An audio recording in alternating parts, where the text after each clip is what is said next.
Selamat pagi sobat semua, berjumpa kembali dengan saya di channel Turian Hasukian. Kali ini saya akan memberikan informasi seputar SKD tahun 2021.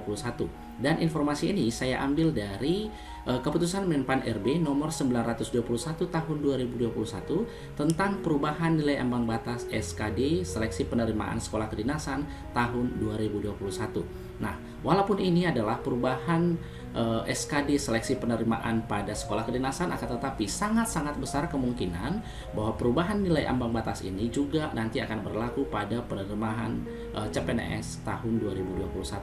Nah, jadi tetap tonton videonya dan jangan lupa untuk like dan subscribe-nya supaya saya semakin semangat untuk memberikan informasi-informasi terbaru seputar CPNS.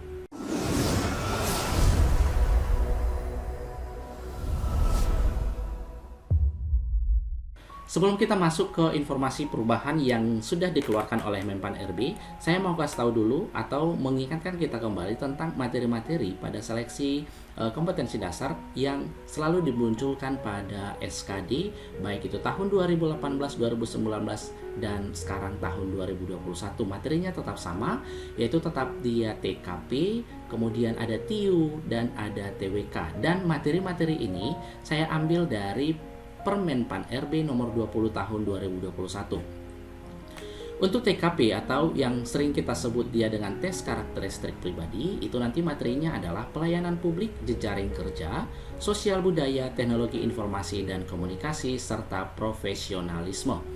Kemudian untuk TIU ada kemampuan verbal, kemampuan numerik, dan kemampuan figural. Materi-materi untuk kemampuan verbal ada analogi, silogisme, dan analitis. Kemudian untuk kemampuan numerik ada kemampuan berhitung, deret angka, perbandingan kuantitatif, dan soal-soal cerita. Dan untuk kemampuan figural ada dia analogi, ketidaksamaan, dan serial. Dan analogi ini beda dengan analogi verbal. Untuk analogi figural itu adalah kemampuan bernalar kita, itu yang dites di sana, kemampuan bernalar kita mengenai gambar, ya. Kesamaan juga mengenai gambar, serial itu adalah hubungan antar gambar. Kemudian untuk tes wawasan kebangsaan atau TWK, materi-materinya adalah nasionalisme, integritas, bela negara, pilar negara, dan bahasa Indonesia. Dan untuk mengingatkan kembali ke kita bahwa soal-soal yang akan dikeluarkan nanti di SKD ini adalah soal-soal hot. Jadi tetap perbanyak berlatih soal-soalnya. Kemudian kita lihat untuk jumlah soal SKD, dan inilah perubahan yang dibuat di tahun 2021. Kita lihat perbedaannya. Tahun 2019 jumlah TWK-nya itu tetap sama-sama jumlahnya 30 ya dengan tahun 2021. TIU-nya juga tetap 35 soal, dan perubahannya itu ada di TKP. Kalau dia tahun 2019 TKP-nya itu jumlahnya 35 soal, sedangkan tahun 2021 tahun ini jumlah TKP-nya itu adalah 45 soal. Berarti total jumlah soal untuk tahun 2021 adalah 110 soal, di mana alokasi waktunya itu adalah 100 menit. Sedangkan 2019 dulu adalah jumlah soalnya 100 soal dan alokasi waktunya itu 90 menit. Jadi teman-teman tidak usah terlalu khawatir dengan perubahan atau dengan pertambahan soal ini, karena alokasi waktunya juga ditambah kok 10 menit untuk 10 soal. Jadi tidak terlalu ada perubahan yang drastis di sana. Kita hanya memperbanyak soal-soalnya saja, ya. Sekarang kita lihat ke ambang batas SKD tahun 2021. Tapi sebelumnya kita lihat dulu perbandingannya ya. Untuk tahun 2018, ambang batas TWK itu adalah 75, TIU 80, dan TKP 143. Makanya di tahun ini agak banyak dari teman-teman kita yang tidak lulus ambang batas karena nilai TKP-nya itu sangat tinggi, yaitu 143. Dan totalnya supaya kita bisa lulus ambang batas ini adalah 298. Untuk tahun 2019 mungkin berkaca dari tahun 2018, maka nilai TKP-nya itu dan nilai TWK-nya itu diturunkan ambang batasnya. TWK-nya menjadi 65 dari 75, berarti ada 2 soal yang dikurangi di sana. TIU-nya tetap dan TKP-nya dari 143 menjadi 126. Makanya di sini jadi sangat-sangat banyak yang lulus ambang batas dan total nilainya itu adalah 271. Itu tahun 2019. Dan perubahan yang ada di tahun 2021 ini, TWK-nya tetap, TIU-nya juga tetap 80, dan ada perubahan di TKP. Pastinya ada perubahan ya di TKP karena jumlah soalnya tadi sudah ditambahi 10 soal. Makanya di tahun 2021 TKP-nya minimalnya adalah 156, sehingga total nilainya supaya kita lulus adalah 301 ya, bobotnya.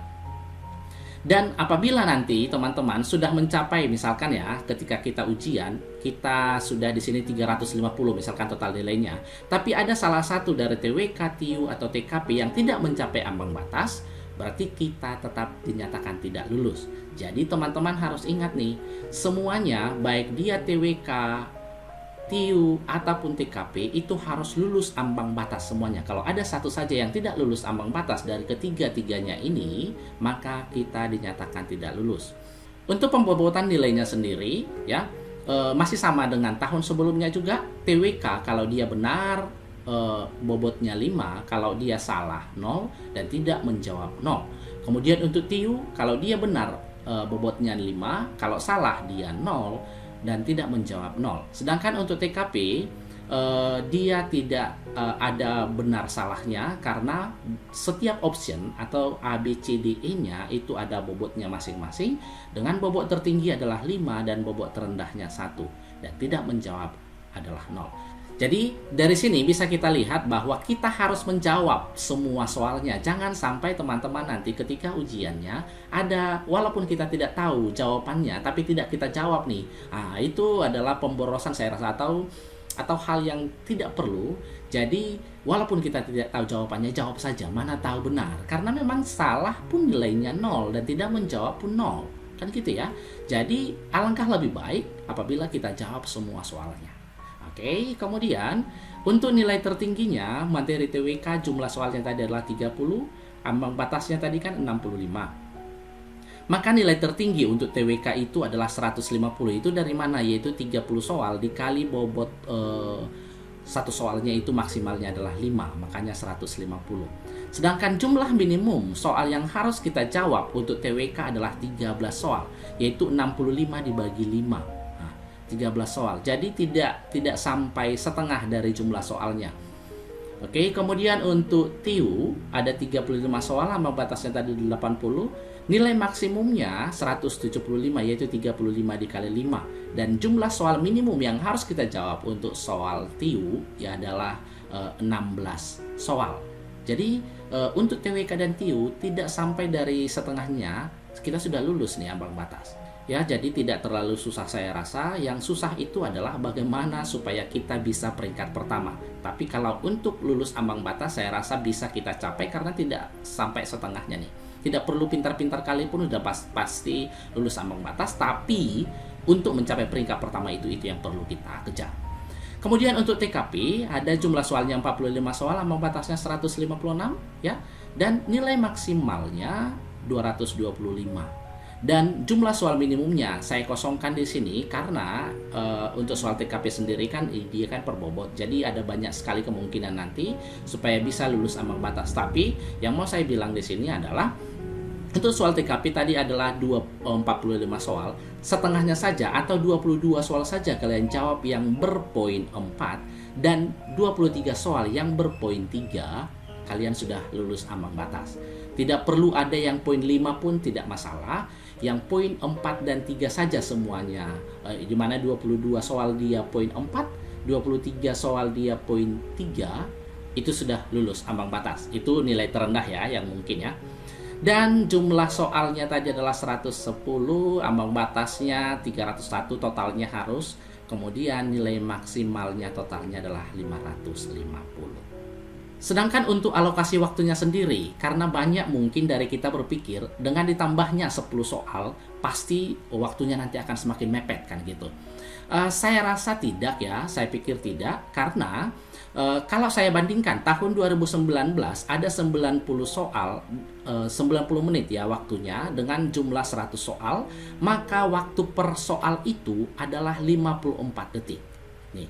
Sedangkan untuk tahun 2021 sendiri ada 100 menit dengan jumlah soal 110, maka waktu yang kita butuhkan itu adalah 54,54 detik. Jadi tidak ada perubahan ya, justru semakin banyak sih waktunya. Dan akhir kata, saya mau kasih tips dan trik untuk lulus CPNS tahun 2021. Tips saya yang pertama adalah banyak berlatih soal-soal CPNS. Banyak berlatih soal-soal CPNS ini, mau dari manapun soalnya, mau seperti apapun soalnya, perbanyak saja berlatih. Karena itu pengalaman saya dulunya, yang saya latih itu atau yang saya kerjakan itu tidak ada satupun yang keluar ketika saya ujian CPNS. Akan tetapi ketika saya sudah berlatih soal-soal, saya pun bisa lebih cepat menganalisis soal-soal yang lain, makanya bisa saya lulus. Jadi saran saya ke teman-teman semua, supaya kalian lulus, perbanyak berlatih soal. Jangan misalkan karena ada si A ataupun YouTube A ataupun kemudian tryout A yang memberikan soal yang mirip dengan tryout yang lain atau soal-soal yang lain, kita jadi malas mengerjakannya. Jangan pula seperti itu. Target kita kan lulus. Tips yang kedua adalah mengenali kisi-kisi dan materi CPNS. Nah, ini dia yang perlu. Kita harus tahu juga nih kisi-kisi dan materi CPNS yang sudah saya munculkan tadi di depan. Jangan pula nanti semua soal yang pernah muncul dulunya itu kita bahas juga gitu ya. Tetapi kita harus tahu kisi-kisinya. Oh, ini kisi-kisinya. Berarti soal-soal yang sesuai kisi-kisi dan materi inilah yang mau saya pelajari. Nah, seperti itu ya. Dan yang ketiga adalah kita harus selalu update informasi terbaru seputar CPNS. Karena ini sangat penting ya teman-teman. Berbagi informasi dengan kawan-kawan itu juga sangat penting ya. Untuk menjalin atau untuk membuat kita semakin semangat lagi untuk belajar. Itu. Dan yang terakhir pastinya adalah berdoa. Karena tidak ada artinya kita belajar semuanya ini kalau kita tidak berdoa. Dan akhir kata saya ucapkan semoga kalian semua sukses dan bergabung bersama kita di keluarga besar CPNS. Terima kasih dan selamat pagi.